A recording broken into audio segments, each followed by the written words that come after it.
मेरे साथ बोलिए, जो बोले सो निहाल, जो बोले सो निहाल। आज के इस किसान संगत में मंच पर उपस्थित भारतीय जनता पार्टी के बहुत ही जुझारू और कर्मशील अध्यक्ष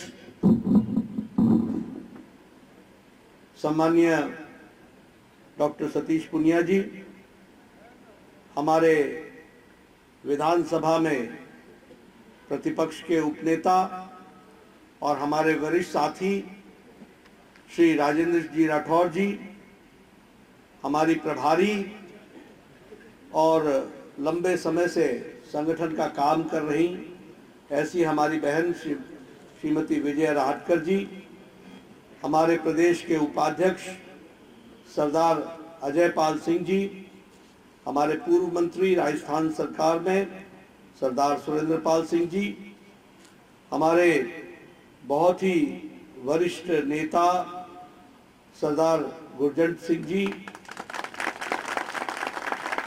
सरदार कुलदीप सिंह शापिनी जी, हमारे बलबीर लूथरा जी, सरदार गुरजीत सिंह जी, हमारे निहाल चंद जी, हमारे बहुत ही लोकप्रिय और सांसद और मेरे वरिष्ठ साथी बलबीर बिश्नोई जी, जिला अध्यक्ष, हमारे आत्माराम जी, हमारे राम प्रताप जी, धर्मेंद्र जी, संतोष बाबरी जी, सम्मानित मंच और यहाँ इतनी बड़ी संख्या में एकत्र आए हमारे किसान भाई, हमारे अपने हनुमानगढ़ के और आसपास से आए हुए सभी सज्जन वृंद, मीडिया के मेरे साथी, प्रिंट मीडिया और इलेक्ट्रॉनिक मीडिया के मेरे साथी और मेरे युवा साथी, मेरा ये सौभाग्य है कि मुझे हनुमानगढ़ आने का सौभाग्य मिला और आप सब लोगों ने जो प्रेम दिखाया है, जो आप लोगों ने मुझसे मिलने के लिए इतनी बड़ी संख्या में आप सब लोग आए हैं, मैं अपनी ओर से और पार्टी की ओर से आप सबका बहुत बहुत धन्यवाद देता हूं और आशीर्वाद देता हूं। मैं आयोजकों को भी धन्यवाद देना चाहता हूं, हमारे अध्यक्ष जी को, हमारे प्रतिपक्ष के उपनेता राजेंद्र जी को, विजय जी को, हमारे अजय पाल जी को और सभी हमारे विधायकगण जिन्होंने इतनी बड़ी संख्या में लोगों को एकत्र किया और जगह छोटी पड़ गई है लेकिन आपका दिल बहुत बड़ा है, इसके लिए मैं आप सबको बहुत बहुत धन्यवाद देता हूं। मेरे से पूर्व हमारे राजेंद्र जी ने भी और सतीश जी ने आपके सामने बहुत सी बातें रखी हैं और उन्होंने आपको सब चीज़ों को बड़े विस्तृत रूप में राजनीतिक तरीके से उन सारी बातों को रखा है। मैं एक ही बात कहना चाहूंगा मित्रों, यह किसान संगत है लेकिन किसान संगत के साथ साथ यह राजनीतिक मंच भी है और किसान जो देश का अन्नदाता है उसके साथ किस तरीके से लंबे समय तक छल हुआ है वह भी हम सबको ध्यान में है और इसलिए राजनीतिक मंच से हमारे प्रधानमंत्री मोदी जी के द्वारा भारतीय जनता पार्टी ने जिन कामों को किया है वह मैं जरूर किसान भाइयों से चर्चा करना चाहूंगा। सबसे पहली बात तो मैं ये बताना चाहूंगा कि लंबे समय तक बहुत से लोग अपने आप को किसान नेता स्थापित करने में लगे और उन्होंने हमेशा किसान की बात की और अपने आप को स्वयंभू किसान नेता कहलाने के लिए भी आतुर है। लेकिन सच्चाई यह है कि किसानों के साथ बड़े बड़े नारे जरूर दिए गए, बड़ी बड़ी बातें जरूर की गई, लेकिन किसान की धरती पर तकलीफ को समझने वाले और धरती पर परिवर्तन लाने वाले सही मायने में किसी ने काम किया तो वो हमारे प्रधानमंत्री नरेंद्र मोदी जी ने किया। ये मैं गौरव के साथ कहूं। और मैं सिर्फ कहने के लिए नहीं कह रहा हूं, हर बारीकियों में जाकर के किसान की तकलीफ को समझ करके काम करना, इसको अगर किसी ने उतारा है तो प्रधानमंत्री जी ने उतारा है। मैं अगर बात करूं प्रधानमंत्री फसल बीमा योजना की, तो योजना तो पहले भी थी, लेकिन किसानों को क्या मिलता? किसानों को इंश्योरेंस कंपनी से धोखा मिलता था, किसानों को बरगलाया जाता था। लेकिन किसानों की धरती पर समस्याओं को समझ करके उसका जवाब देने का काम किया तो नरेंद्र मोदी जी ने किया। और आज मैं ये कह सकता हूं कि 1,20,00,000 किसानों का जो केस था उसको सेटल करने का काम किया तो नरेंद्र मोदी जी की सरकार ने किया। फसल बीमा योजना। नरेंद्र मोदी जिंदाबाद, नरेंद्र मोदी जिंदाबाद, नरेंद्र मोदी जिंदाबाद। आज जिस किसान सम्मान निधि की हम बात कर रहे हैं, आपको मालूम है किसान सम्मान निधि की आंकड़े क्या है? किसान सम्मान निधि में 11,78,00,000 किसान जुड़े हैं, 11,78,00,000 किसान, और उसमें से 77 लाख किसान हमारे राजस्थान के हैं, गंगानगर के हैं, हमारे हनुमानगढ़ के। और परिवर्तन क्या होता है उसको भी समझिए। एक समय में एक प्रधानमंत्री कहते थे कि मैं 1 रुपया भेजता हूं तो 15 पैसे आप तक पहुंचते, और आज प्रधानमंत्री जी 11,78,00,000 किसानों को एक बटन दबाते हैं तो 25,000 करोड़ रुपए, 2-2 हजार रुपए 11,78,00,000 किसान के खाते में 15 सेकंड के अंदर पहुंच जाता है, उसके खाते भर दिए जाते हैं। और अभी तक जो ये 12 किस्तें दी गई हैं और 12 किस्तों में 2,20,000 करोड़ रुपए किसान के खाते में पहुंचाया गया है। 2,20,000 करोड़ रुपए, यानी 2 लाख करोड़ रुपए और 20,000 करोड़, ये किसान के खाते में 12 इंस्टॉलमेंट में पहुंचाया गया। आप बताइए किस नेता ने इसका ऐसा काम किया है? कौन सा ऐसा नेता है जो अपने आप को किसान नेता कहलाते होंगे और उन्होंने, प्रधानमंत्री ने, किसी ने भी किसान के सम्मान की चिंता की?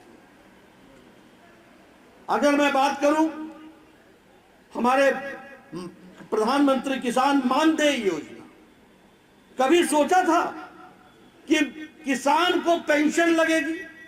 और मैं चाहूंगा कि हमारे हनुमानगढ़ के भी और गंगानगर के किसान ज्यादा से ज्यादा प्रधानमंत्री किसान मानधन योजना से अपने आप को जोड़ने का काम करें। और आपको जानकर के खुशी होगी 20 लाख किसान जुड़ चुके हैं, आपके राजस्थान से 38,000 किसान जुड़ चुके हैं। लेकिन ये संख्या कम है। मैं तो कहूंगा कि कम से कम 10 लाख 15 लाख किसानों को जुड़ना चाहिए, और उसके लिए योजना बनी है और आपको मानधन मिलेगा, आपको पेंशन मिलेगी। कभी सोचा नहीं था, इस स्कीम को भी जानने की हमको जरूरत होती है। कभी हमने सोचा था यहां आदमी के स्वास्थ्य की चिंता नहीं होती थी, मिट्टी के स्वास्थ्य की क्या चिंता हो? ये सॉइल हेल्थ कार्ड आपकी मिट्टी क्या उपज कर सकती है और क्या उपज करना चाहिए, ये सॉइल हेल्थ कार्ड देश में 93% मिट्टी की जांच की जा चुकी है, यह भी हमको ध्यान में रखना चाहिए।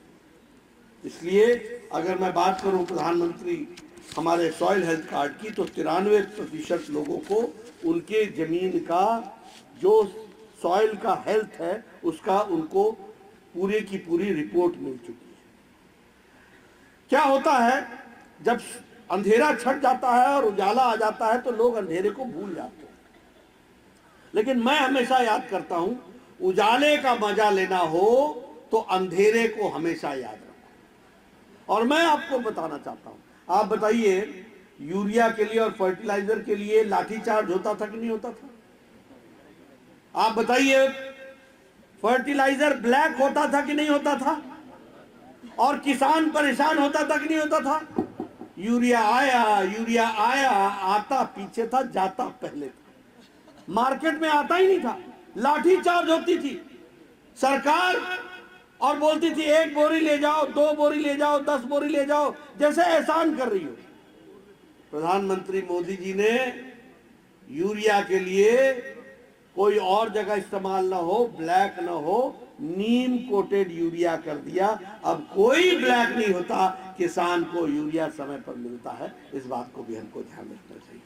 और इसी तरीके से मैं आप सबसे निवेदन करूंगा, और खास करके हनुमानगढ़ के किसानों को, 1 लाख करोड़ रुपए इंफ्रास्ट्रक्चर के लिए प्रधानमंत्री जी ने रखा है।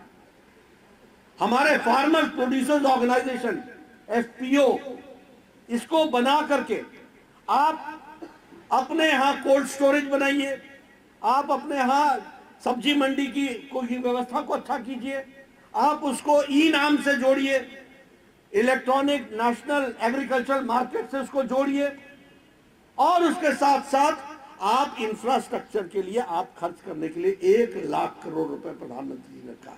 और मैं चाहूंगा कि गंगानगर, हनुमानगढ़ में कोई भी FPO बिना किसी आर्थिक मदद के ना रहे। इसके लिए आपको FPO की दृष्टि से अपने आप को जोड़ करके देखना चाहिए। मैं यहां यह भी बताना चाहूंगा, 2014 में एग्रीकल्चर का बजट 25,000 करोड़ था, 25,000 करोड़। आज एग्रीकल्चर का बजट मोदी जी के नेतृत्व में 1,25,000 करोड़ है, 4 गुना बढ़ा है। ये भी हमको 4 गुना बढ़ा है। और उसी तरीके से अगर हम कहें सिंचाई योजना में, आप सब लोग तो खैर यहाँ सिंचित भूमि है, लेकिन आपके बहुत से किसान भाई हैं जिनकी जमीन बंजर है, जिनको सिंचाई की व्यवस्था नहीं की है, और इसलिए प्रधानमंत्री जी ने 93,000 करोड़ रुपए से प्रधानमंत्री सिंचाई योजना के लिए रखा है। और उसके माध्यम से कोशिश चल रही है कि किस तरीके से हमारे किसानों की चिंता हो।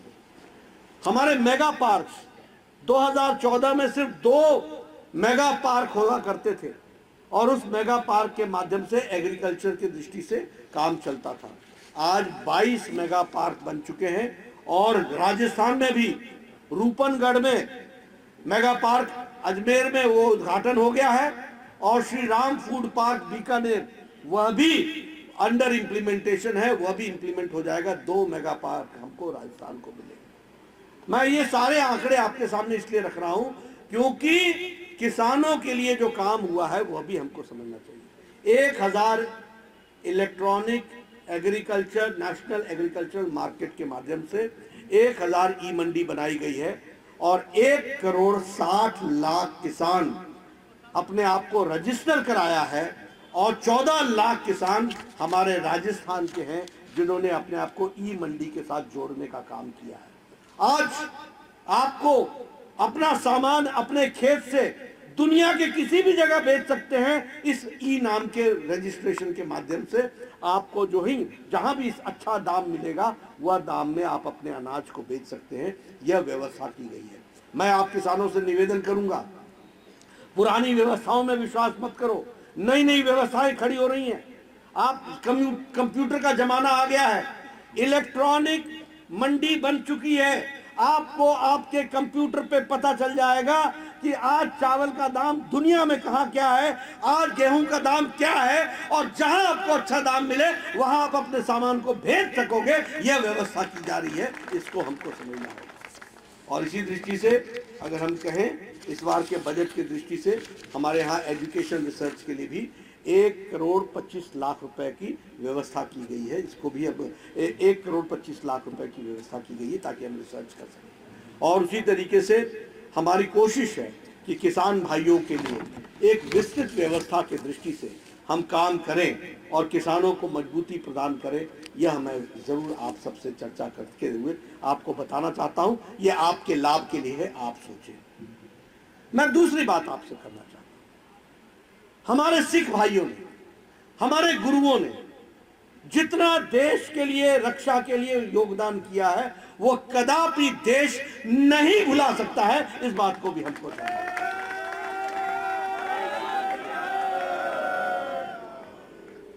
अगर हम देखें तो हमारे ध्यान में आता है कि किस तरीके से हमारे सिख गुरुओं ने हमको शिक्षा दी। हमारे ध्यान में आता है किस तरीके से गुरु गोविंद सिंह जी के साहबजादों ने शहादत दी, किस तरीके से हमारे अन्य गुरुओं ने शहादत दे करके इस देश को एक रखने का काम किया है। उसमें सिख भाइयों का बहुत बड़ा योगदान है, इसको हम कभी भुला नहीं सकते, हमेशा हमको याद रखना चाहिए। जो बोले सोनिया, जो बोले सोनिया। लेकिन यहां पर मैं ये भी बताना चाहूंगा कि सिख भाइयों के साथ सभी राजनीतिक दलों ने हमेशा राजनीति की, सिवाय भारतीय जनता पार्टी को छोड़कर, सिवाय नरेंद्र मोदी जी को छोड़कर। बातें अपने आप में देखने की है। अगर हम बात करें आपका विवाह कार्य की दृष्टि से, आपने कहा था कि आपके कानून में बदलाव आना चाहिए। बात छोटी थी लेकिन किसी ने ध्यान नहीं दिया, लेकिन नरेंद्र मोदी जी ने ध्यान दे करके आपके विवाह कार्य के लिए उस दृष्टि से योजना बना करके उस काम को। अगर मैं बात करूं गुरु ग्रंथ साहब, हरमंदिर साहब पर लंगर पर टैक्स लगता था, लंगर के सामान पर टैक्स लगता था। प्रधानमंत्री जी ने लंगर के टैक्स को छूट देते हुए जीएसटी और आईजीएसटी दोनों से छूट दिला करके और सालाना 325 करोड़ रुपए हरमंदिर साहब के नाम पर खजाने में जमा करने का काम हमारी सरकार ने किया।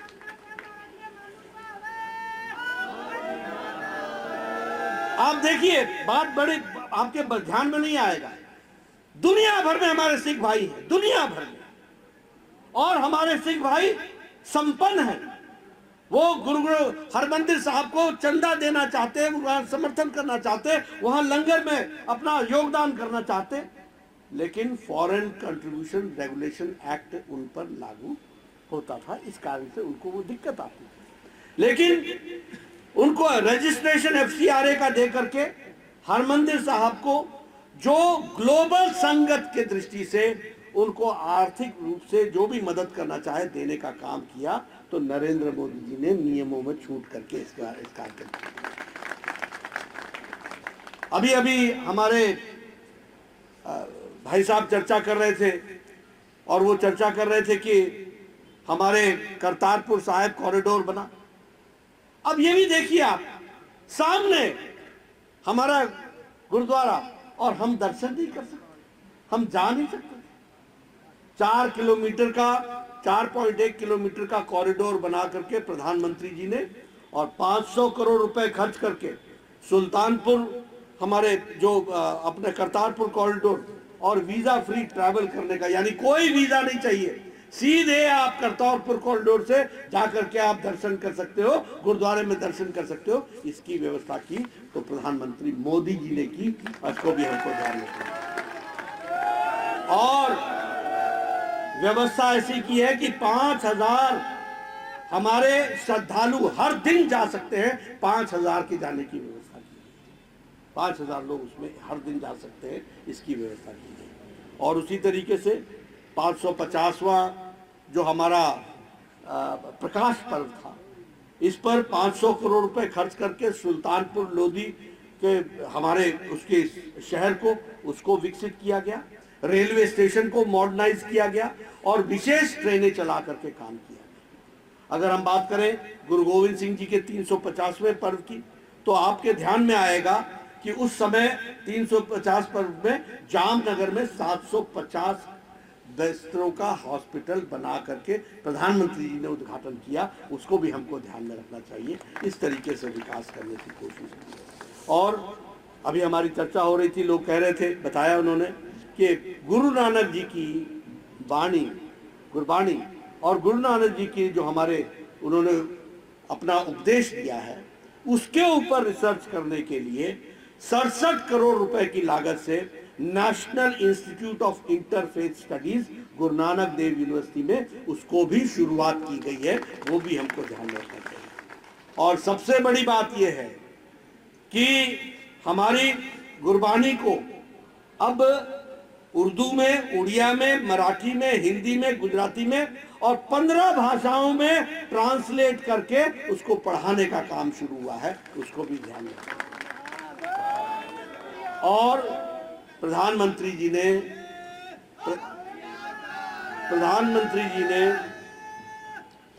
जी ने यूनेस्को में इस बात का निवेदन किया है कि विदेशी भाषाओं में भी गुरबानी का ट्रांसलेशन होना चाहिए, और ताकि, क्योंकि दुनिया भर में हमारे सिख भाई हैं, वो वहां की भाषा में भी, जर्मनी में, फ्रेंच में, बाकी सब में भी उसकी पढ़ाई हो, इसकी व्यवस्था की जा रही है। आप बताइए कौन ऐसा नेता है जिसने सिख भाइयों के लिए इतनी गहराई से चिंता की? मैं ये दावे से कह सकता हूं, ये काम किया है तो भारत के यशस्वी प्रधानमंत्री नरेंद्र मोदी जी ने किया है, ये मैं गौरव से कह सकता हूं, और दिल से किया है, कोई राजनीति नहीं की है। ये सिख भाइयों का विषय था जिसको पूरा करना था। आज ब्लैकलिस्ट में से 314 ब्लैकलिस्ट से हटा दिए गए, सिर्फ 2 रह गए। अगर मैं बात करूं, आप लोगों ने तो शायद नहीं देखा होगा, मेरे आंखों के सामने मैंने सन 84 का दंगा देखा है, मैंने देखा है अपनी आंखों से, मैंने देखी है वो सारी तस्वीरें। इतने साल गुजर गए और एक आदमी जेल नहीं गया था, एक आदमी जेल नहीं गया। प्रधानमंत्री जी ने एसआईटी बैठा करके, जो ताकतवर लोग थे आज वो जेल के पीछे हैं, ये काम किया है तो नरेंद्र मोदी जी ने। इसलिए मित्रों, अगर मैं बात करूं ब्लैकलिस्ट से हटाने की बात हो, चाहे हमारे जो बड़ी बड़ी पर्सनैलिटीज थे उनकी बात हो, और उन परिवारों को जो चाहे दंगा में पीड़ित हुए थे उनको आर्थिक मदद देने का भी काम उसको भी किया है। और आपको जानकर के खुशी होगी कि वैसे तो सिख भाई, सिख कौम अपने आप में बहुत मजबूत है और अपने गुरुद्वारों की चिंता करने में वो सक्षम है, लेकिन फिर भी भारत सरकार ने तय किया है कि टूरिज्म की दृष्टि से हमारे गुरुद्वारों को और अच्छा बनाया जाएगा और उसको विकसित किया जाएगा, ताकि जो हमारे श्रद्धालु आते हैं उनको कोई तकलीफ ना हो, उसकी व्यवस्था की जाए। और इसके लिए आनंदपुर साहिब, फतेहगढ़ साहब, चमकौर साहब, फिरोजपुर, अमृतसर साहब, हमारे खटकर कलां, कलनौर साहब, इन सभी जगहों को, और ये जो हमारा पटियाला हेरिटेज का जो सर्किट है, इसको स्वदेश दर्शन में डेवलप करने का काम मोदी जी की सरकार कर रही है, ये भी हमको ध्यान रखना है। हमारे जालियांवाला बाग का एक ट्रस्ट बनाया हुआ था, उसमें कौन कौन थे आपको मालूम है? कोई कुछ नहीं कर रहा था। आज आप जाकर के जालियांवाला बाग को देखिए, लाइट एंड साउंड का प्रोग्राम देखिए, आज आप देखिए उसकी क्या तस्वीर बदली गई है, क्या उसको अंतरराष्ट्रीय स्तर का एक मॉन्यूमेंट के रूप में, उसको मेमोरियल के रूप में डेवलप किया गया। क्यों नहीं कोई कर पाया? क्यों नहीं कोई सरकार कर पाई? क्यों मोदी जी का इंतजार करना पड़ा?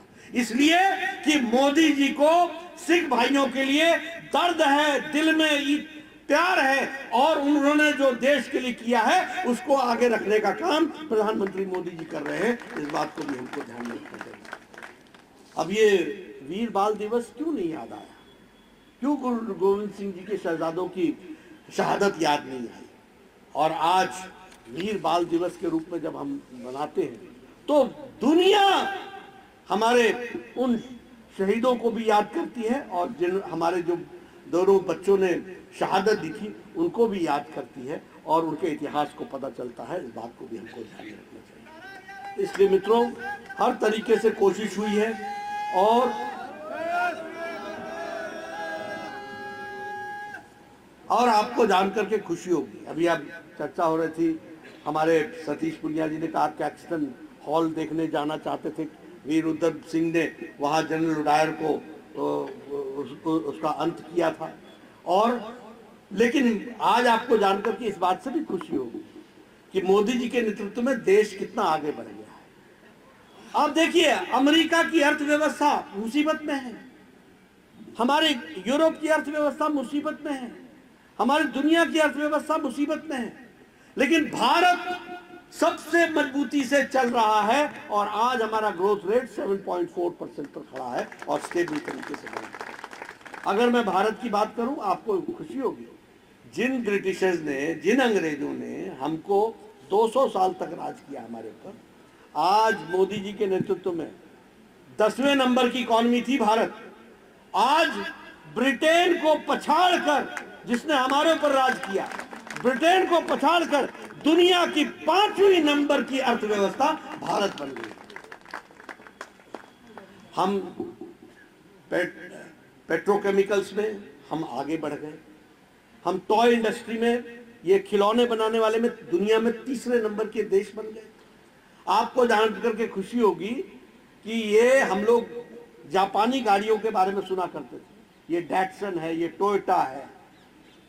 आज आपको जान करके खुशी होगी कि भारत ऑटोमोबाइल में जापान को पछाड़ करके 3रे नंबर का ऑटोमोबाइल इंडस्ट्री बन गई है। 3रे नंबर। हमारे आगे अब सिर्फ 2 रह गए, अमेरिका और चाइना, और उसके बाद भारत ऑटोमोबाइल इंडस्ट्री। ये मोबाइल जो आप लेकर के घूम रहे हैं, जिस मोबाइल को आप लेकर के चलते हैं, 2014 में 92% मोबाइल हमारा विदेश से आता था, इंपोर्ट होता था। आज आपको जानकर खुशी होगी 97% मोबाइल भारत में बन रहा है, 97%। और अगर आप अब नया एप्पल लोगे ना, नया एप्पल, तो नया एप्पल पे भी अब मेड इन इंडिया लिखा हुआ है। स्मार्टफोन, अगर आप दवाइयों के, कोरोना की दवाई की बात करो, 100 देशों को भारत ने कोरोना की इंजेक्शन दिया है, 100 देशों, और 48 देशों को मुफ्त दिया है। भारत अब लेने वाला नहीं है, भारत अब मोदी जी के नेतृत्व में देने वाला हो गया है। यह भी हमको समझना चाहिए। इसलिए विकास की दृष्टि से अगर आप देखिएगा, हर दृष्टि से, इकोनॉमी की दृष्टि से देखिए, लेदर इंडस्ट्री में हमारी ग्रोथ 29% है। अगर कॉफी एक्सपोर्ट में हमारी ग्रोथ 36% है। इलेक्ट्रॉनिक में 54% है। केमिकल में 106% हमारी ग्रोथ है। इस तरीके से हम आगे बढ़ रहे हैं। और उसी तरीके से मुझे खुशी है आपके साथ शेयर करते हुए कि राजस्थान में रेलवे बजट पूरे देश का 9 गुना बढ़ा है, और राजस्थान में भी एक समय में रेल का बजट 682 करोड़ था, और इस साल आपका रेल का बजट 9,532 करोड़ है। ये विकास के दृष्टि से। उसी तरीके से अब हम लोग बोलते हैं ब्रॉडबैंड, इंटरनेट, ऑप्टिकल फाइबर।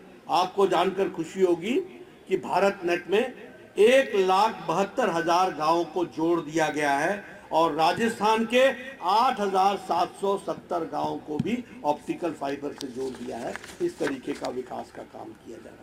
मित्रों, मैं आपको इस कहानी को सुनाता चला जाऊं तो दोपहर बीत जाएगी, इसलिए मैं कोई बहुत लंबे आंकड़े नहीं रखना चाहता हूं, लेकिन एक बात बताना चाहता हूं कि आज भारत बदल गया है।